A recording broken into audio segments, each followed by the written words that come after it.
Hey guys, welcome back. We are on part 3 of answering y'all's questions about commercial brewing. And I am here with my friend Adam Mills of Adam Makes Beer. Check out his YouTube up here and check out episodes 1 and 2 up here. I will make that happen somehow. So we are continuing our conversation and we're moving on to basically the end of the brewing process, cleaning, and then onto the business side, which we might have something to talk about, might not. We're not business people. We're more brewers. We haven't found a lot of things that we couldn't talk about so far. I know. So we'll see how I it feel goes. like we're both very chatty people. So we're gonna be talking about like the aeronautics industry or something in the business side, I'm sure. We'll figure it out. Okay, so I know we talked about this question before, and I know we both really don't know what we're talking about here, so just take that as a grain of salt for everyone. But from Del Moses, please, for the love of God, can you talk about insulating glycol lines for home brewers? I've gone to dark corners of the internet looking for answers. Also, don't say neoprene because I live in Southern California and the lines sweat, occasionally giving me mold. Yeah, mold's no fun. It makes you feel like you don't clean anything well enough. And this is maybe a little bit out of my range. I mean, I know for what I have in the brewery, every brewery I've worked in has had I think just about every brewery has been like Schedule 80 PVC, so like the purple PVC. And then silly places don't insulate it at all. Better Stupid places don't insulate it at all. Better places will insulate like with like that black foam, which I don't believe is neoprene. I don't know. No, I don't think it's neoprene. It's like what you put around copper pipes for like your insulation in your home kind of thing. And then sometimes there's this additional like white plastic layer that they put over that like for water protection or stuff like that. Now, full disclosure, I've seen everything that goes out from the white foam and then even to the white plastic that goes around the black foam. Did I say white foam? I know black foam. Yes. Anyways, black foam. I've seen even that sweat. Okay. So I've been in plenty of professional breweries where they're dealing with the exact same thing as you. And so my hunch is that in a place that is warm and humid, it is just going to kind of be one of those ongoing battles. I don't have a ton of advice beyond that, but yeah. I mean, I can tell you on my glycol system, I have the neoprene sleeve, I think on one line. I don't even think I have anything insulating it on the other line. On a homebrew scale, of course, I'm not wasting that much energy. I actually don't even use my glycol system really anymore. I use a heat exchanger that uses Peltier technology. But anyway, that's not, first of all, I have no idea what you just said. What does that mean? Exchanger. It's just a heat exchanger. But then you said Peltier technology. I don't know. That's what they said on the brochure. My mind's blown. For active fermentation, so like what are you still pumping like glycol? No, I'm not. Well, it depends on what I'm doing. But so the 14-gallon system that I have, it has the heat exchanger in it, and it's kind of like more of a commercial style where it's got the like a reservoir lines like within the jacket. Sure. But it kind of runs on like a fan system somehow. I have no idea how it works. Sure. What was the word? Was it Peltier? Peltier. It's I'll take it. Peltier, I believe. Just keep saying it, and when you do, say it just like you did with a solid amount of confidence, and keep rolling. And you don't ever have to explain. It's French. Yes. But yeah, it's like a heat exchanger system versus like a running. I mean, I guess it would like technically glycol is also a heat exchanger, so like I guess all refrigeration is really a heat exchanger. So What's the liquid you're pushing around? I don't even know. I don't know if you're pushing around any liquid. You might just be pushing around air. Okay, I sweet. don't know. But the backside of that is that it will only cool about, well, mine pretty much cools like 20 degrees below ambient temperature. Okay. Okay. So when you're in active fermentation, it gets hotter, obviously. So you get a little dicey there. I have had to run the AC that I have in my garage along with the heat exchanger to keep it down to 68 degrees. Sure. But granted, my garage usually sits around 110. Sure. Yeah. Yeah. So that's warm. Yeah, but I mean, yeah, all I have is the neoprene over, and especially if you're not running like stiff piping for your glycol, if you're running like just, you know, PVC tubes, like I mean, like, yeah, you could get the black foam, but it's all gonna be the same, I think. I think so too. Yeah. The best option, I think, would be to put your fermenter closer to the glycol and then decrease. If you can reduce, decrease the line as much as possible. Absolutely. Yeah. Absolutely. We're just a talk show now. We just answer people's questions. I feel like this is really good, and actually, I'm going to say, I actually think that really is the best solution. Is actually just shortening those as much as you can. Yeah. Because, like I said, well, first of all, it's good for efficiency's sake, but secondly, like I said, there's plenty of places I've been in that have dealt with that issue. So it just sounds like relatively. Yeah. And if this guy is in Southern California, he's dealing with the same 110s I am. Sure. So just good luck, man. Start fermenting under pressure. It'll save you a bunch of energy and time.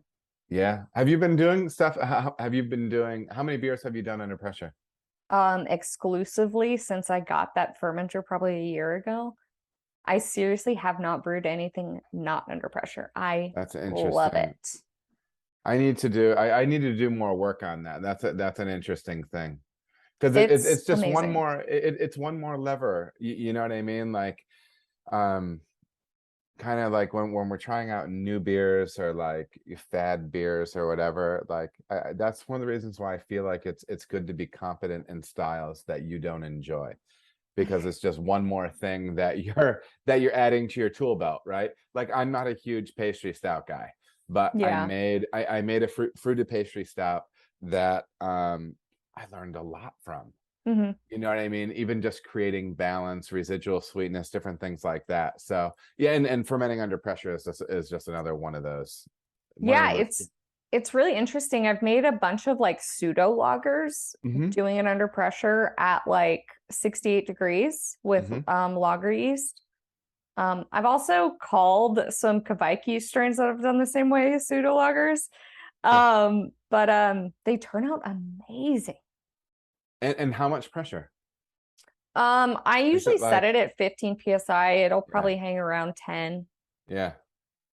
That's cool, because I need to get into this is one of those words that I don't feel comfortable saying certain ways. So like spunding, sometimes people say spunding. They say spunding? That's hilarious. I've always said spunding, but I'm going to say spunding from now on. And it's like wort. Technically, you should probably say vert. But unless you're actually German, it just makes you sound like a German. Jackass. Well, then lean into it. And then go for it. Very German. You can be spunding and verting all day long. I will be spunding and verting. We're gonna get canceled. It's true. Anyhow, all right. Yeah. Now that we're canceled, on to the next question. From Cybernaut, I just like saying I've been speaking to Cybernaut for about 3 or 4 years now, since my YouTube was created, and I'd never said the screen name out loud, but it's Cybernaut, right? I don't know. I don't know. It sounds way cooler than it looks. Anyway. I've had 2 beers. This is where I'm at. This is the end result. What ways do you have of making use of your spent grain trub and spent hops at your brewery? This is I'm a little lean on this because, oh, you're right. I'm reading it right now. Cybernaut. I see Yeah, what you're saying. right? Yes. As far as spent grain, local farmer comes and gets that, and then he feeds some cows that he has. I actually bought, I think I got a half a cow from him last year. With Cool. a You did the portion whole of, thing where you bought half a cow? yeah, I bought half the cow. Yeah. Yeah, I it mean, you was got cool. enough kids to feed. Yeah, it's true. Jesus. It's true. It's true. So yeah, we bought a cow that was at least partially fed by what I do for a living. So That's that's so cool. That's cool. cool. So that goes to that, and that's pretty standard on in the industry. You partner up with the farmer, and Yeah. they take that stuff. And quite frankly, everything else goes down the drain. Yeah. That sounds, first of all, that sounds really scandalous to say out loud. Now, I will say that I know like larger legit production houses that are making tens of thousands of barrels. They do some different things with their solids, because they're making, they'll have protein solids, trub, different things like that, yeast. They need to handle that in a different way than we do, just because of scale. Yeah. And things like that. But it is really something for our industry going forward. We're probably going to see increasing regulation on that. I guarantee you, the stuff that even folks my size are doing in California, I guarantee you guys probably handle that differently than we do, or at least maybe it's tracked differently than for us. But that's really the thing. I mean, I do know some people do various things with spent grain, and they utilize it in their kitchens, for breads, doughs, dog biscuits, stuff like that. Yeah. We don't do anything like that. I make my But girl that's dog kind of the treats. range. Yeah, exactly. Yeah. My neighbors up north also have chickens, so the chickens love it. Yeah. Yeah. So anything on the animal front. But again, like sometimes people expect when they're feeding their animals spent grain that they're somehow giving their animals alcohol, and they're not. Sometimes I'm like, oh, I bet the cows love that, getting drunk, and I'm like, no, that's all it's just Yeah. it's vaguely sweet grain at this point. Yeah. So I'm the kind of pet parent who makes her dog her own like homemade food, because I'm insane, obviously, hence everything I do. like what percentage of your dog's food do you make? Like all of it? All of it. 100% of it. Well, I except for have like snacks. I do bark box stuff. Okay, so this is crazy. So we have some opposites here. I am completely not a pet person. No. And you thought Your this kids are your pets. you thought this Q&A was going well. Exactly. Now's when the fisticuffs come out. I don't have a problem that other people like their pets. I don't have enough. I don't have the will to clean up after something else. You have 6 children. I know, exactly. And I barely want to help them. That's the thing. And they're flesh of my flesh. You know what I mean? Like it's very difficult to like conjure the will to, like I know my limits.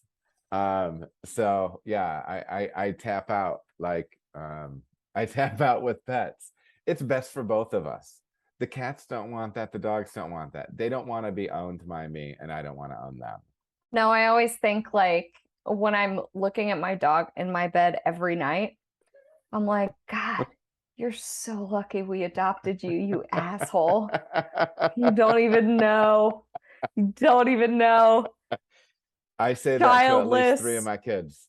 expendable income, work from home.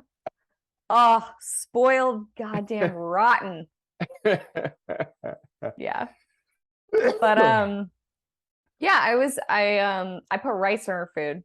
So I'm like, honestly, the rice I'm putting in her food probably has more sugar than like the spent grain would, because like all the Sure. sugars are washed out of the spent grain. So I'm Yeah. like, now I'm just saving some grain and throwing it in her food. Be like, here's some Yeah. fiber for you, I guess. I don't Yeah. know. Yeah. All right. From Colin Druce McFadden. What's the process of cleaning all that big equipment, and what are the most common cleaning products used? So for me, really everything in a brewery my size, everything is pump driven and it's manual beyond that. And so what I mean by that is larger breweries than us will have CIP carts that will have vessels that will hold caustic cleaner, acid cleaner, sanitizer, things like that. And that cart has its own pump and things like that. Um, Beyond that, larger tanks will have just things that are tied right into the tank itself. And that's all plumbed and separate. You're not pushing a cart from place to place, and each tank just cleans itself basically by a facility-wide CIP system that links up to each tank. I'm doing it in a very rudimentary way. Um, I have a tank, whether it be a fermenter or a bright tank, and the tanks are quite simple. They have a bottom port and they have a top port. The top port is usually on the side, and there's a pipe that goes up. There's like the CIP arm that goes up to the top of the tank. And functionally, all you're doing is I am heating up a tank, and I'm putting chemical into the tank, and so the tank itself is the reservoir for holding chemical. Mhm. And then I draw off the bottom of the tank into the pump, and I return back to the CIP arm, which leads to the spray ball at the top. So it's the circulation that happens with the tank as the vessel holding the cleaning or sanitizing solution. Okay. That's the super majority of what we do. And then really there's only a few other ports that need to be cleaned. There'll be side ports on the side of the tank, varying numbers based on whatever spec, the original buyer or you wanted. And then there's the door. I think one of the big keys when you are cleaning tanks like that is always try to be aware of any area that is a shadow. And by shadow, I mean any area that the natural sheeting of the cleaning chemical going down the sidewalls of the tank will not receive mechanical action or actually liquid flow over that surface. So when you're looking at these ports that are facing straight at you out of a tank, Yeah. the bottom portion will get some liquid contact, but oftentimes the top portion of that port will not. And I've been in some breweries where you walk by and there's a tank open and the top of that port is completely covered in like beer stone or something like that. And so you need to take mechanical means. So like when that is sheeting down, you can take a brush and mechanically by hand clean those ports. You can attach a second hose to your cleaning rig and attach and run chemical through those ports. But all those ports need full contact with chemical. And so, I mean, that's really it. I use a singular mobile pump to either run caustic, acid, or no rinse sanitizer on things. When I run caustic, it always follow your manufacturer's recommendations, but for us, I heat up to about 165. Do you like I'm trying to cover my ass? Yeah, your disclaimer. We try to heat up to about 165 degrees. And then we will circulate that caustic generally for like 45 minutes. And then we will hot rinse. Periodically we run acid. So by us, the water that we have has a lot of temporary hardness in it, meaning that a lot of things in my brewery, people always say nice things that it looks clean and stuff, but to me it looks like sometimes Water looks like spots. Krispy Kreme donuts in there. It's so depressing. Like you see that white film build up on Oh stuff, my and it's God. just Yeah, that high tell me about level it. of, oh, it's the worst. It Yeah, makes you feel like you've been everywhere I am, it's like I have shower doors that are like impossible to keep clean. Yes, yes. And so there's things that we will run acid on those tanks periodically for multiple reasons. It's a pH flip. So your caustic is basic, so it's up higher Mhm. into the 12, 13s, and your acid is obviously lower. So it's a way to flip pH on whatever you might have growing. Acid is great for removing some certain scale elements, stuff like that, that can build up in a tank. Pardon me. And then, yeah, and then we run a no rinse sanitizer. For me, I run like a peracetic acid, like a parasan, that smells like super strong vinegar, like in its raw Oh, form. interesting. Yeah, and then I made the mistake one time of having chemical in a container and I couldn't tell what it was, and so I smelled it to find out what it was. And dude, peracetic acid will burn your nose out. But peracetic acid will also, it's probably the quickest chemical to burn you.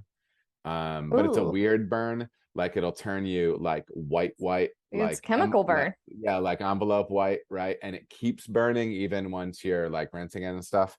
So peracetic acid is the Well, yuckiest. yeah, that's one of those burns you have to like throw basic on, right? Yeah, yeah, and they recommend like long rinses and stuff. It's not super fun. But that peracetic acid I will use for my no rinse sanitize cycles on things. So, and again, and I know I said it before, but it really is, it's all about, sometimes we feel like using more is better. Using Mm-hmm. more caustic is not better. Stay within the recommended ranges because you will hit diminishing returns on stuff, and especially for sanitizers that you want to be no rinse, you really need to stay within the ppm range that they recommend, because otherwise it's not no rinse anymore. So yeah. Yeah. It's kind of Yeah, defeating the whole purpose and costing you more money. for sure, for sure. All right, let's get to the business side. Business. Business. All right. So some of these questions might be more for me and Mhm. might just not apply at all. So That's we're great. just going to go through them and It we're going to works do our best. for sure. So from Scott Armentrout, you recently produced beer on a commercial scale via Gypsy or contract brewing. Could you dive deeper into how you navigated the TTB and brewed at a professional facility to get your beer on the market? I know that this one is for me, and I did not actually contract brew. I I'm trying to think of what it would be called. Um, we just Collaborated. collaborated. It was a collaborative beer. Um, I did not contract brew. Basically what I did with pilot projects, and this will change. We're working out the business side of everything that's happening. First and foremost is the trademark, which is a goddamn nightmare. Mm-hmm. So working on that currently, but at some point, yes, I will be essentially contract brewing with pilot project, meaning that they will be producing my beer, but it will be under my name. Label. Yeah. Yep. Yeah, label. Yep. Currently it's just a collaboration, so I didn't have to jump through any hurdles. I am not making any money on it. So yeah, I do know that getting a license sucks because I was thinking about contract brewing right before the pandemic. Was in talks with a brewery in Los Angeles to do it, and we just gave up because it was the pandemic, basically, and everything just stopped. So, I will definitely be talking more on YouTube and Instagram about my experience, like with Pilot Project and how that works, and like starting my own brand and whatnot. Adam, have you done any gypsy or contract brewing, or have you always pretty much Well, no, because like you're working for a brewery, right? Yeah, yeah. I've always been working for a brewery. I do know, I do know, places that have done it. And and there's all sorts of ins and outs, like there's different ways that stuff happens. I know for a period of time up in Michigan, there's a brewery called Speciation, which is making like wild ales and stuff like that, all barrel fermented stuff. They had no brew house. And so they had Oh, they were like a a place. seller more. Yeah, and so they would have somebody turn wort for them, Hmm. and then they would buy the wort, right? So there's a lot of different ways that you can slice it, but yeah, typically, for at one point I worked with a brew pub that wanted to start getting cans on shelves, and they've done the whole contracting thing. Um, yeah, and you mentioned it, like that is there's a lot that goes into that. There's a lot that goes into I it, paid a and lawyer for 6 months to figure it out for me and got yeah, nada it can done. be we'll use the term prohibitive. It is highly prohibitive. Yeah, it's a tricky thing. Is it as Um, prohibitive as opening your own brewery and not being able to actually use your own equipment until the TTB goes and inspects it? No. sure, Is it sure. prohibitive in some degree? Yes. Yes, yeah. So yeah, I mean it's the whole thing is like if I were to ever do my own thing, it's that stuff that is the thing that makes me not want to do it the most. Yeah. You know what I mean? Like the legal side of things, and not even just whether it's contract brewing or not, but just getting into the alcohol business. The way my brain works is I'll have some things to learn if that day ever comes, or I need to find the right people. So Yeah, yeah, exactly. And I'm pretty good with that kind of stuff. Like, seriously, yesterday I did my husband's books for his company for 4 years that were yeah, neglected. So, like, I'm a good accountant, sure, but legal, none of it makes any sense to me. I don't yeah, know what the hell form you're talking about. I don't know what clause you're talking about. Why is there like A's and B's and little letters and then like more stuff on the bottom? I do not get it. Yeah, it's like yeah, that's why I hired the lawyer to help me out. yeah, And it was like, oh, well, we need to do all these forms. And it's like, oh, you just hired a lawyer on retainer for hmm 6 months. You didn't actually pay them to do anything. yeah. They just, you paid them to be available to do things that you could also pay for. Yeah. Correct. Yeah, that sounds, yeah, that sucks. Not a big fan. I do have a friend who just went back to school for like water law, and she also did brewing law to a degree. So I'm like, at least like you can explain things to me like a normal person. Sure, And sure. like, I'll pay you for that Yeah, alone. yeah, yeah. All right. How hard was it to get funding? Neither of us have been funded as far as I'm aware of. Sure. And I mean, as far as funding goes, just to cut, and this, I feel like a lot of this, and this is going to be tailored to different people, right? Some of the big picture things I would say after being in the industry for a little bit over a decade. Um, First of all, a lot of times people want to go into business with friends. And because they're going into business with friends, they don't treat it like a business from the beginning. And you need to be as legal as possible, as litigious as possible at the beginning, because life happens and things change, and things get really, really messy. And yeah, that's one thing.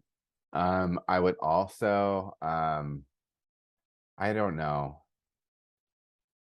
I would make sure you're comfortable. Like if you have like a core group of people, if you're gonna open something like with a really close group of people, a tight-knit group of people, like look at what those people have going on. This is like a lesson that comes back, that goes back to my days of teaching. Like um in like the type of teaching I did, I legitimately had to have something to give when I got there, right? I couldn't show up to work on empty, right? Because that job required me to give. Um, there's something to be said for going into business with people that have a relative amount of peace in their personal life. Hmm.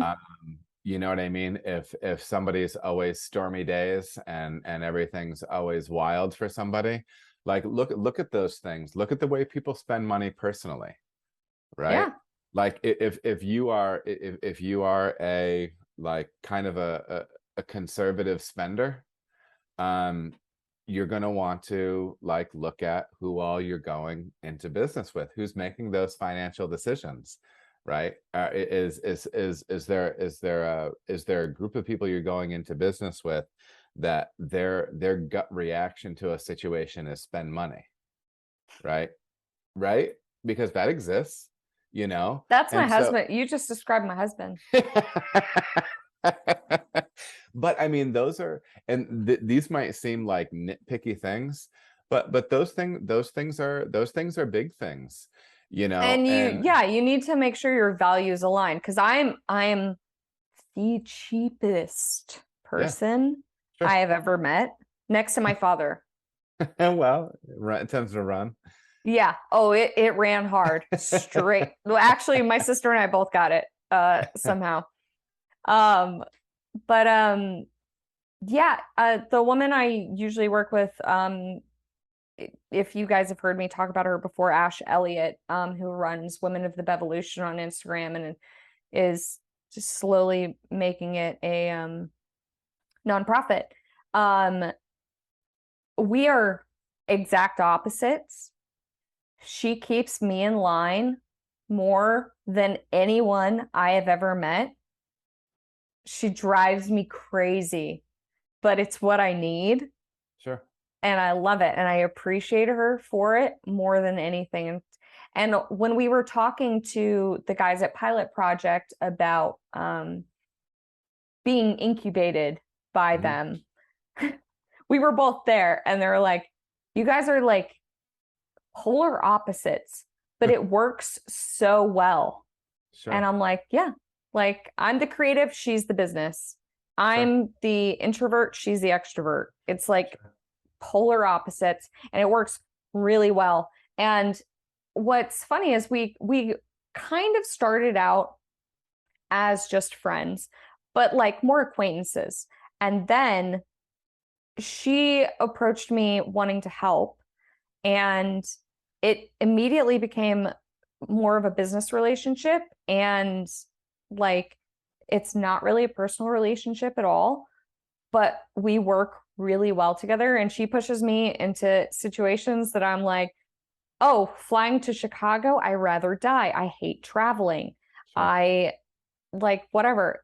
She is the one who set up this pilot project. She's grown me in ways that I would never have been able to do myself. Sure. Sure. But yeah, Find your I mean, people. you find your people, and honestly, like that stuff, all that stuff matters, and really being on the same page with what is the dream and what is the path Yeah. for the business, right? And just another thing, I feel as if like, and this is just kind of where I come from on things. I think you just need to be upfront and transparent with things. Always tell people the truth. You don't need to sugarcoat things. And yeah, because you're going into business. You're going into business. Yeah. Yeah, I don't know. I do think there's something to having a level of trust with the people that you're going into business with. And I know sometimes it's like one of those things where, you know, you have a group of people that have money and they want to go, and that's great. Yeah, But but that's things, a little nerve-wracking. sure. Like funding in general is like nerve-wracking to me. How so? I don't want anyone to have control but Sure. myself. I'm a control Sure. freak. Hi. Sure. Hi, I'm Sarah. I'm a control freak. Yeah. But uh talking to Pilot Project and working with them like on a collaboration basis was actually, it was like hope inspiring, I guess. It was like, oh, like their model's a little different.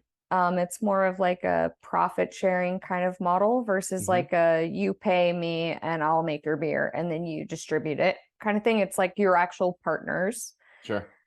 So it was like that was amazing. And also people from the Midwest are just very, very nice people. That is true. That is true. Like coming from California, it's like, who are you? Why are you being nice to me? I don't get it.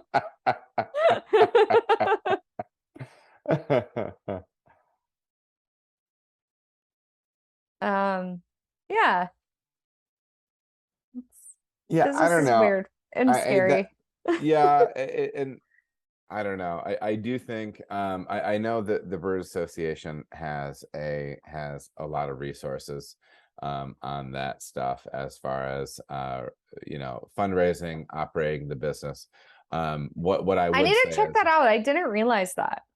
they do have a ton of stuff, and I think the big picture thing that years ago I was looking at opening my own place, and I was getting ready to, and I was just kind of starting to do fundraising and stuff like that. And the way I approached it was I really dove into the restaurant side, because I think that's what most people don't realize what they're actually doing is they're opening a restaurant. Yeah. Now they're opening a You restaurant with a really honestly, just speaking for, we've had, this is our second conversation of all time. You seem like a chef. I seem like a chef. Is that a good thing or a bad thing? Oh, it's a great thing in my eyes. Have you seen the bear? Oh my God. Obsessed. So, but I mean, but that's really what's happening is we're opening restaurants, right? Yeah. And it doesn't matter if you're opening a spot like with food trucks or whatever. We're opening a hospitality venue. What's it called? I was listening to an interview with, I think it was one of the Hot Boy Brooklyn breweries, but maybe I it was love like, that you call them Hot Boy Brooklyn Breweries. you know what I'm talking That's about. the second time you've said But you know full well what I'm talking about when I say that, right? I Yeah, do. people like It's lining up hilarious and though. shit, and yeah, they're making that hot boy stuff, and so but they were saying that they're a hospitality company, and that's like legitimately what's happening, and this is what people don't. I was talking to a guy the other day, but this is what the longer I do this, the more I realize, dude, it doesn't matter if your beer is great. No. Like it if the doesn't vibe's matter. off, no, Oh it's yeah, man. it's donezo. I'm telling you, and great beer is great. Great beer is great, but Yeah. also the percentage of people that know the difference between good beer and great beer is very small. Great beer is great if you're doing a distribution only model. Sure. Yeah, yes. And really what we're doing is we're trying to create a space where people want to come back every week. We are in the business of creating regulars. That's what we're really doing. We're in the business of creating regulars. And there's things that go around that, right? Like there's, of course, everybody likes to talk about core values. I get a little I get a little sketched out on stuff like that because those things are almost never actually lived, right? Yeah. I forget who said it, but like they said, like you believe what you act out, right? So it's actually your actions that tell me more about what you're about than the Actions words, are right? stronger than words. Absolutely. So, but yeah, I mean, from a business standpoint, like what we're really opening restaurants, And we need to figure out compelling ways to consistently get people in, because almost all of the profit for a restaurant comes from regulars, not from the people that are brewery hopping, different things like that. Yeah. You want to see the same faces consistently. That's what that's what you're really trying to do. We're in the business of making regular. So before I get too crazy on it, that's my big pitch on it. That's what's really happening. And your 7 out of 10 beer will do that just as much as your 10 out of 10 beer, because the problem is so many people think, oh, my 10 out of 10 beer is what's going to fill these seats with asses. And that's not what it is. It'll put asses in seats once. It'll put asses in seats once. To try the one beer. And even just opening will put asses in seats once. Right. We're talking about year 2, and we're talking about year 3, 5, 6, 7. That's the big picture thing going on. So let me tell you about my favorite brewery of all time. Okay. Are they spectacular? For the reasons I'm going to mention. Yes. Are they better than any other brewery? Not necessarily. They've won a couple Gab Fests for their sour. Sure. It's called Silver City. It's in Bremerton, Washington. It's a Navy town. It's where we have our cabin. Yeah. So, when we were thinking about buying the cabin, we actually did the whole house hunters thing and like went to the brewery and like talked over our decision. We decided to buy that place at this brewery at the bar while we were talking to a bartender who is still there today. It's been like 6 years. Yeah. We also know that she has a sister who works there. Why do we know? Because they talk to you. Yeah. I also know a woman named Lindsay is there because the last time we were there, she came up to me and was like, hey, you have a podcast, right? I'm like, yeah. And it was like amazing. And then they, so it's Silver City Tap Room and Silver City Restaurant. Silver City Restaurant is owned by the other brother. Okay. So they have the best goddamn cheeseburger in Bremerton. Yeah. Or well, technically it's in Silverdale. That's why they're called Silver City. Okay. They change out their menu once a week for their specials. Or no, once a month for their specials. And it's a running joke between my husband and I that I'm going to get the special burger no matter what it is every time. The waitresses at the bar, I saw this woman go between 5 tables. She didn't write a goddamn thing down. She got everything right. My husband orders his bacon extra crispy on his burger. I order, what do I order? I think I ordered like pickled onions on mine and tartar sauce for my fries. We're not doing simple orders here. Sure. Sure. Amazing. Their staff is the best staff I've ever seen at any restaurant ever, sans my friend Jenny at the local peasant. Much love to Jenny, for sure. Much love. She's the best. But yeah, that's what it is. It's the culture, it's the staff, and one of my friends, Rachel, used to do like Instagram marketing for them as well, and gave us the whole behind the scenes tour and everything. And it's just like, it's a community. It's not just a bar. Yeah. Because it's a core thing. And I mean, really, it's what it used to be. And not to go too geeky and too historical on it, but I mean, beer is meant to be a communal thing, right? You know, it used to be that's where people talked, and it's where people talked about ideas, and it's where people disagreed. You know what I mean? And don't get me wrong, like I'm not going to paint it up like it's this super Norman Rockwell the birth thing. of civilization. But at the same time, there is something to that. It does play that role on some level, right? And it really does. And it is that thing that kind of breaks down walls a little bit. And yeah, so anyways. All right. Last question. Sure. We probably already talked about this, but we'll find something else to talk about. Some from Brewery again. what are the most important steps to take into consideration when deciding to make the jump into commercial brewing? Mm. I think Yeah, this is from more of a do standpoint to like having a non-brewing job to a mhm, brewing job. So go for it. You went from being an educator to a brewer. What sure. do you have to think about? Financially, can you do it? You Yeah, know? you're not gonna make any money Um, in brewing. That's what I keep telling my husband. He doesn't believe me. I'm like, no, well, there's no money in beer, Bubby. well, and it's one of those things like, like, so financially you need to make sure that you can do that. It depends, and especially depending on what you're coming from. Um, yeah, I think that's a big one. What was the specific question again? What are the most important steps to take into Sure. consideration when deciding to make the jump into commercial brewing? Sure. I would say, and I talked about it on a different video a little bit ago, but like for me, like I think you need to have an honest conversation with yourself about why you want to be doing this. Hmm. Like I'll be honest, too much of my reason for wanting to go pro was to prove that I was good at something. Like it was Yeah. too much of my yeah, too much of my initial push was to prove to myself and to other people that I was good at making beer, and that's the wrong way to be doing it, just flat out. And it can start off very small and innocent sounding, and like I'm making too big of a deal out of it, but you don't want to have your priorities in the wrong spot.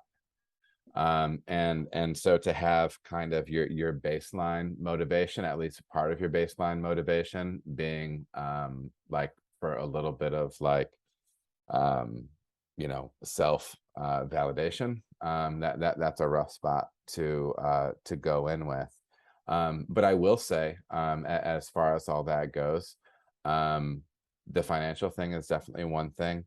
um Brew as seriously as you can, as vigorously as you can at home. Brew with different people. Volunteer in as many professional breweries that will allow you to be inside. Get as much information as you can. The days of necessarily volunteering your way into a spot is probably, maybe it's dwindling. I don't know. I think there's You increasing know, I pressure for don't other know how people. much it's dwindling because um my my college boyfriend actually volunteered himself into two different brewing positions in North Carolina and is now head brewer at Black Mountain. Okay, interesting. Is that near And Raleigh at he all? I have no I don't know. idea. I wouldn't even know. Like Asheville's like geography the is beer definitely not my capital. thing. If you didn't go to Yes. Raleigh or if you didn't Yes. go to Asheville. Yes. True. True. Um, but he just got two medals at the North Carolina Beer Cup, Sweet. and it was his first two medals as a commercial brewer. That's awesome. That's Shout out awesome. to you, Amadeus. So yeah, I mean, I don't know. I think but yeah, I mean, I feel increasingly guilty having people volunteering into my spot, Yeah. especially when they're doing things that are actually valuable to me. Like if you're shadowing, or like if you're doing things that essentially don't bring value to the brewery, I'm fine with you shadowing. Yeah. But It's like an when internship. Like, should it be Sure. paid or should it not be paid? Okay, so if you're washing kegs for me, I mean that's a value to the brewery at this Yeah. point. If you know how to fill kegs, that's another thing too. So All right. so yeah. So for shadows, when Yes. they're do we have a minimum wage for shadows when they're doing Oh, shit you need? well, I mean, that's the Am I nice thing busting about your not bottom a line? well, no, here's the thing. So that's the nice thing about being in my situation is I run the brewery, but I don't make any decisions. Yeah. I get to say things like, hey, listen, they're like actually a value add when they're doing these things, and they should probably be able to punch in. Well, they're doing that, and then a rate is a decision. Oh, rate is a decision that I don't make. But it's a I don't know. But yeah, get in there, grind, find out if you like it. Sometimes people say that they want to do the schooling thing first because more and more programs are popping up. Yeah, I I did say, the Siebel online thing and honestly got next to nothing out of it. yeah. Please don't hate me, Siebel. Paid a lot of money for not much, but okay. But if you do want to do a schooling thing, I highly suggest you do something that you have in person, hands-on Sure. experience, because brewing is so hands-on, right? Yep. It's Yeah. like you can only learn so much online. Like, yeah, I can learn computer coding online through Coursera or edX or whatever Sure. easily, right? Sure. Brewing, not so much. But yeah, if you can get hands-on experience and get paid, that's great. And then if you want to like supplement later, like my former assistant Maggie, when she got in, she started volunteering, and then as soon as, so this is when I was saying, when she started washing kegs, when she started filling kegs, when she started doing things that were of value to the brewery, that's when the conversation started happening with ownership of, hey, listen, I think we need to start getting some clocked in hours on this girl. And but she wanted to know, like, should I enroll? And I'm like, dude, not now. I mean, like, You already find know out if everything you would learn. you want to be doing this stuff, and then it'll be interesting to see where the industry goes. But I mean, we're still at a spot where boots on the ground experience is going to get you into 97% of breweries, Yeah. And I you feel know. like just from like it honestly, just from How to Brew, if you read that book front to back and Mhm. like understand everything he's talking about, you're going to learn more from that single book than an entire year of coursework. Could be. It could be. And then, then it's the hands-on side. And part of me feels like sometimes I feel like it's been a mixed bag, because I've taught on the university level brewing stuff as well. And sometimes I feel like if I'm going to hire somebody off the street, I would rather hire somebody maybe with no experience and then teach So them they don't have stuff. any bad Well, bad habits. sometimes, well, because sometimes there's a humility that comes with knowing you don't know. And it may, and I'm not saying it will, but sometimes it may it may keep away some of that, potential ego that comes with what people feel as if they know from school. Hmm. And again, there is knowledge gain there. There is value there. But it has to be merged. And you may find at a certain point in your brewing career with solely the experience side that there are certain positions that you want that require the degree. I say go get the degree when you're about to bump your head on that ceiling. So Yeah, exactly. We've come to the end. really, We've been talking we've for been two talking hours for, and 45 minutes. I know. Thank you guys so much for watching our 3 of 3 commercial brewing questions, panel discussion, I guess. We'll see you guys next time. Definitely follow Adam Makes Beer on YouTube, and you better follow me if you're not following me, because I don't know why you're here otherwise. We'll see you guys next time. Bye. Bye.